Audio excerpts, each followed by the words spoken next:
Star Wars video games have always been a staple for the franchise. From Knights of the Old Republic, to Battlefront 2, to Force Unleashed, to Battlefront 2, to Jedi Fallen Order, Lucasfilm has produced some bangers in regards to Star Wars video games. Not only were massively popular games produced, there are also more niche games like Episode 1 Racer and my personal favorite, Star Wars Galactic Battlegrounds. And because of this, there are often high expectations for new Star Wars games, and this does not exclude the announced Star Wars Eclipse. Being developed by Quantic Dream, Star Wars video games are going to take a dip into the branching narrative gameplay that Quantic Dream is known for. But what else do we know about Star Wars Eclipse? Let's start with the basics. The Game Awards 2021 gave us the first look at Star Wars Eclipse with its official announcement. The game is currently in early development and is being developed by Lucasfilm Games and Quantic Dream, who are known for games like Heavy Rain and Detroit Become Human, both of which focus on a branching narrative path style of gameplay with little actual input needed by the player. I haven't played either of these games, but they have both been reviewed positively. Star Wars Eclipse is to be a more traditional action experience, but still implementing the player choice and consequences that Quantic Dream is known for. As of right now, the game is aimed to be released in 2026. But it is possible that it will get delayed even past that with some alleged issues with hiring staff. Quantic Dream's studio in Paris is to help with the writing of the game, while they also opened a new studio in North America which will focus on the action and world design. The new studio has even former Square Enix,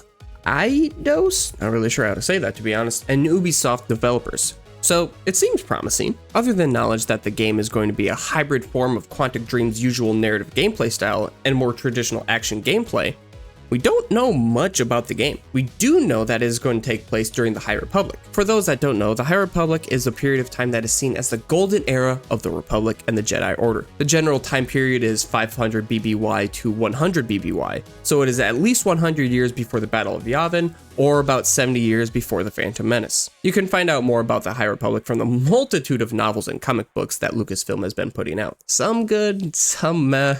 I've actually fallen behind on those books that they've been putting out, but that's a video for another time. We also have some info from the game's website. See the galaxy through the eyes of an ensemble cast of multiple charismatic, playable characters, each with their own morality, personality, motivations, and impact upon each other and the story at large. Based on this, it appears that we'll be playing as multiple characters that will be different enough to have an impact on not only the plot that is currently happening, but the overall story as well. With all new characters and environments, you have the power to make choices with consequences thanks to many outcomes in this deeply branching narrative. Although they are saying all new characters, we are still going to see Yoda. Is that awful? Probably not, but I hope that if the Jedi are a prominent aspect of the story, we can learn about other members of the Jedi Council. They are also saying the game will be a deeply branching narrative. We don't have any evidence of this other than Quantic Dream's history with Heavy Rain and Detroit Become Human, so we'll have to take their word for it. In an uncharted section of the galaxy with never before seen species and planets to discover,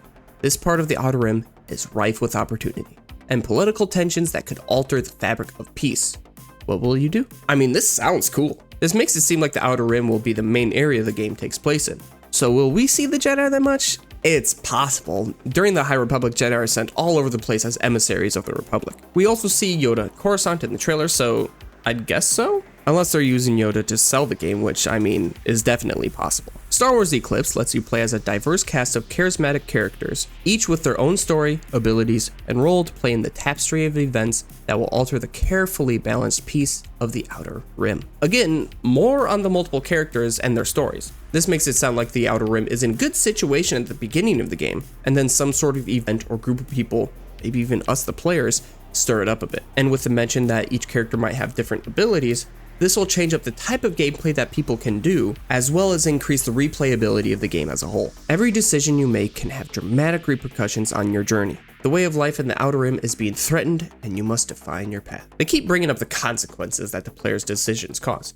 I'm wondering if this means that there will be multiple endings, or if it just changes the way we get to the ending. I don't know. Now, let's get to some controversy, shall we? Quantic Dream had some issues in the past. One, there have been allegedly, harsh working conditions at the studio. Two, one of the founders of Quantic Dream, David Cage, has been criticized due to derogatory statements he has said towards women and members of the LGBTQ community. Because of this, there was a hashtag that started going called Blackout Star Wars Eclipse, where people were hoping to get more representation in the development of Star Wars Eclipse, or to just have Quantic Dream completely removed from the game development. I don't really want to dig into these issues because this is just a video about a video game, so do what you will with this information. Since then, I haven't seen anything about this controversy, so people probably got their 2 days of anger out and just completely forgot about it. But that is all the information I was able to find about Star Wars Eclipse. Let me know if there's anything I missed in the comment section below. Also, like and subscribe if you enjoyed the video and all that fun stuff. I'll see you next time, and may the Force be with you.